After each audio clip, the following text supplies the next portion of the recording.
What's up, you guys? Void here, coming back at you all with another Commander Deck Tech video. Another request from one of my patrons. Ronald wanted me to do Atraxa Praetor's voice. This is, by the way, the last month that I'm doing patron requests. From now on, I'm just going to be pulling it off, giving 3 or 4 different options for deck techs, and that's how I'm going to do it. That way, I'm not doing too many deck techs in a week, and I'm making other videos like top 10s. Stuff like that. So this is kind of a weird request because it's kind of hard to do this and keep it flavorful. He wanted me to do kind of like a Praetor tribal thing, even though that's nearly impossible because there's only like 5 Praetors. So we have to make the most out of the 4 Praetors that we can play within this deck, and it makes sense why he wants it to be Praetor tribal because, you know, this is the Praetor's voice. The only downside is that they don't synergize with counters or anything like that, so it's going to be a little bit difficult to fool around with her proliferate trigger at the beginning of our end step, which is the main reason why you would want to play Atraxa in the first place, aside from the fact that she does have 4 pretty sweet keywords. However, he did want this deck to be more of a control deck, so okay, I can work with that. As always, for the majority of my deck techs, we're going to go over the lands first, and for the most part, it's just your typical mana fixing. There's nothing really special about it. We do have some shocks, we have some fetches, but nothing that's really unique or in there for a specific utility purpose other than just mana. And then onto our artifacts, we have 13 of them. Astral Cornucopia,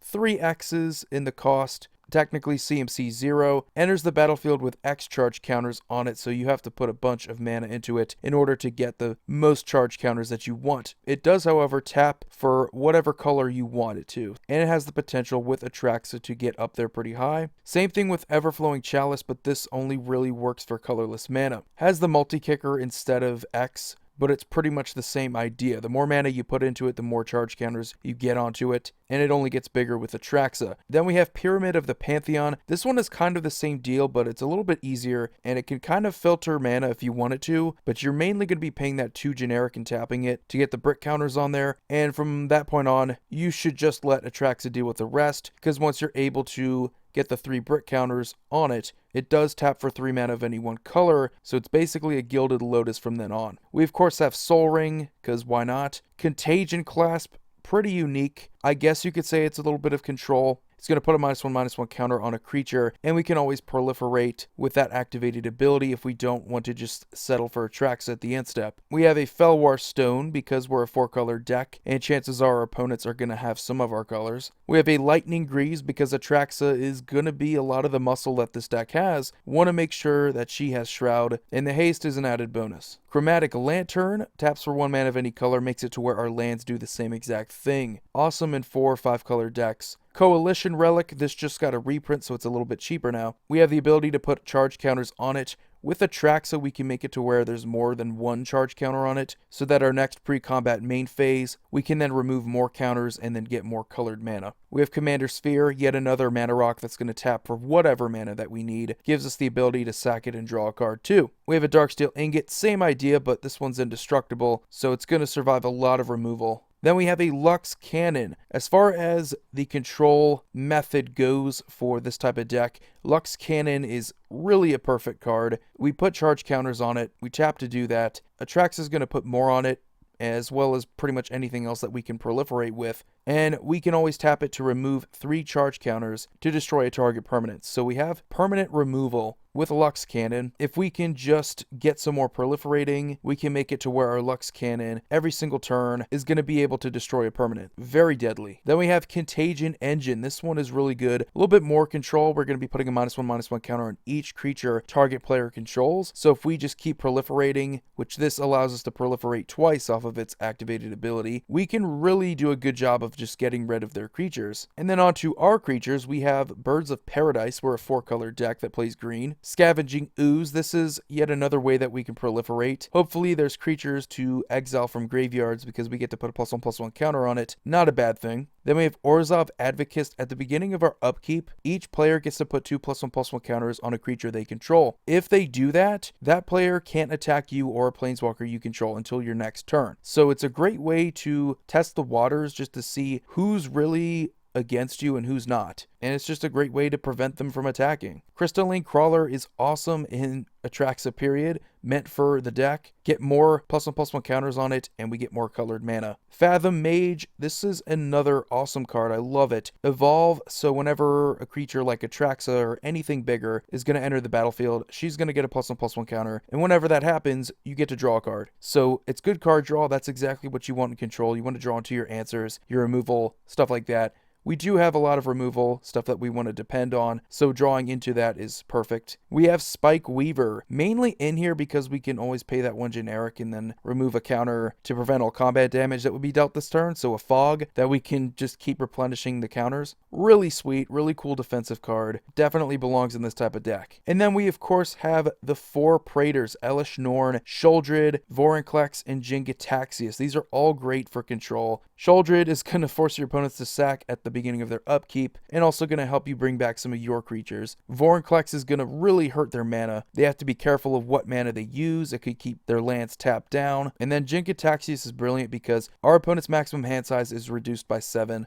And also allows us to draw a bunch of cards at our end step. Brilliant creatures, really devastating commander options as is, but putting them all together is hilarious. We do have 8 Planeswalkers. We have Dovin Baan. A lot of these are in here because if we're able to ult them, they just do something really spectacular. And with the proliferate, getting more loyalty counters, it's kind of a waste if you're not going to include some good Planeswalkers. Dovin Baan is pretty budget, so if you don't like the fact that some of my decks are more expensive, I'm finally including some cheaper options. But this one actually does something pretty good. Keeps a creature from really attacking. I mean, -3 power is usually going to be enough to stop something from really attacking. It's not the best thing ever, but it also prevents their activated abilities from being activated, so that's also another thing you could do. The minus is just consistency, gaining 2 life, drawing a card. Not that big of a deal, but the ult is basically Static Orb, so definitely a good incentive, as well as Jace, Architect of Thought. This one is very underrated because once you're able to ult him, you get to search the best card, really the best card, from your opponent's libraries, and that's ridiculously powerful. It doesn't even have to be something that's going to help you out significantly. It could just be their win con, and you get to cast it. Tamiyo is perfect. We have some more creatures, so we can choose up to 2 target creatures, get some card draw off of them, but really the only reason why I like Tamiyo is because the ult is Ancestral Recall and Omniscience, so for the rest of the game, you don't really have to worry about mana. Yeah, I'll take that any day. Then we have Vraska the Unseen, very good for her minus. That's the main reason why I like her. Destroying a non-land permanent means you can also destroy stuff like Planeswalkers. Really cool. The other 2 are kind of iffy. Her ult is okay if you're able to swing, but in control, this should be a little bit better. Ajani Unyielding, really in here because his minus is Swords to Plowshares, and that's about it. The plus is, good consistency. You get to look at the top 3 cards of your library, and then his ult is just great if you have a lot of good creatures and some good Planeswalkers. So he is perfect for the deck, but again, not the most expensive Planeswalker to choose from. We also have Elspeth Sun's Champion for a very similar reason. Good for control. I feel like so many people just undervalue Elspeth, especially this one. 3 soldiers are awesome chump blockers for your Planeswalkers, and her minus is gonna deal with all of your opponent's gigantic creatures, so why not? And her ult is also a mini win con. I mean, giving your creatures +2/+2 and flying for the rest of the game is fantastic. We play the other Vraska, Relic Seeker. Her minus is pretty much the same thing. Doesn't get rid of Planeswalkers, but gets rid of artifacts, creatures, and enchantments. And her ult is really disgusting. Target player's life total becomes 1. You should be able to finish them off at that point. Then our last Planeswalker is a Liliana Death Wielder, because we are able to put a -1/-1 counter on up to 1 creature, and then Atraxa can just proliferate from there. Or we could just wait till our next turn where we could just minus her and then destroy that creature. But our ult is fantastic because we get to return all of our creature cards from our graveyard to the battlefield. So if we have anything awesome in our graveyard like our Praetors, we can bring them all back. Didn't want to include like Karn, Ugin, because honestly, I'm more inclined to make cheaper deck techs now, just because most people have been asking me to do that. Moving on to our enchantments, we have 9 of them. We have As Foretold,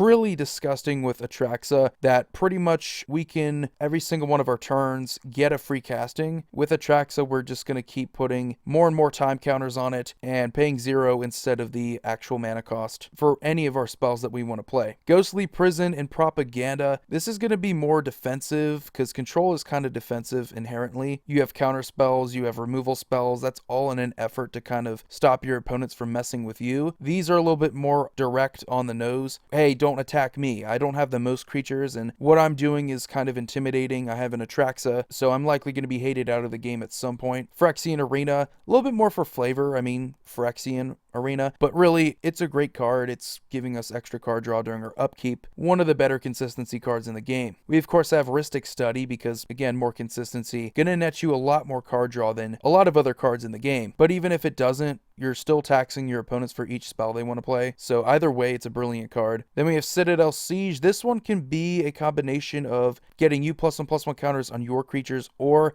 tapping one creature your opponents control. So you basically get rid of their best attacker, which can also be a pretty good defensive card, but either way, pretty solid. No Mercy is sort of Black's way of dealing with attackers. This one is a little bit more expensive, so you could probably cut it. But whenever a creature successfully deals damage to you, destroy it. So it doesn't have to be combat damage, it just has to be damage. So something like Nekasar, he goes bye-bye. Really awesome. Then we have Cathar's Crusade. A little bit more focused towards creatures anyway, so we do want to get our Praetors out there. We want to make them bigger with Atraxa. We want to make Atraxa bigger with Atraxa, so brilliant card, does exactly what we want it to do. And then we have an Inexorable Tide. Whenever we cast a spell, we get to proliferate. So anything that we have out there, Planeswalkers, they're just going to get bigger, more loyalty counters. Our creatures with +1/+1 counters are going to get bigger, and we have a ton of instants and sorceries that we can do that pretty easily with. Then we move on to them. We have 11 sorceries. We have Ponder. I felt like this deck needed at least one good cantrip, and Ponder is one of the better ones you can choose from. Black Sun Zenith is brilliant. We get to fool around with counters. Proliferating -1/-1 counters means that we don't necessarily have to go all out with our X. We can just settle for a few -1/-1 counters on our opponent's creatures and then have Atraxa deal with the rest. Farseek is going to get us really whatever we need because we are playing Shocklands, and usually those are two different land types. So they're going to be plains, islands, swamps, or mountains, and we get it onto the battlefield tap for just 2 mana. Then we have Cultivate and Kodama's Reach because we're a 4-color deck that's playing green, and this is going to get you 2 different basic lands, really, which is what you're going to do most of the time. And then we have Supreme Verdict. We also have Wrath of God, 4-mana Wrath effects that are going to deal with creatures. Supreme Verdict can't be countered. We are playing control, so I don't really feel bad about getting rid of all creatures. We have a Tezzeret's Gambit. This one is really cool. Drawing 2 cards and then proliferating. Pretty sweet. If we pay the Phyrexia mana, it's practically a divination that also lets us proliferate. We have Spread the Sickness because this is a way to get rid of a creature, but it's also a way to proliferate. So it kind of goes on theme with what the deck is supposed to do. We have Merciless Eviction because we like our options. We like being able to deal with stuff, and we also like exiling it. So artifacts, creatures, enchantments, and planeswalkers, those are pretty powerful. We want to be able to deal with any one of those. And then our last sorcery is a Dune Blast because usually Atraxa is our best creature, and if we're able to protect her and get rid of every other creature, that is pretty sweet. And then we wrap up the deck tech with 11 instants. Path to Exile, Swords to Plowshares. Can't really beat these. These are 1-mana removal spells for creatures that exile them. Can't really say much else about them. They see play just about every single good control deck in white. We also have Counterspell,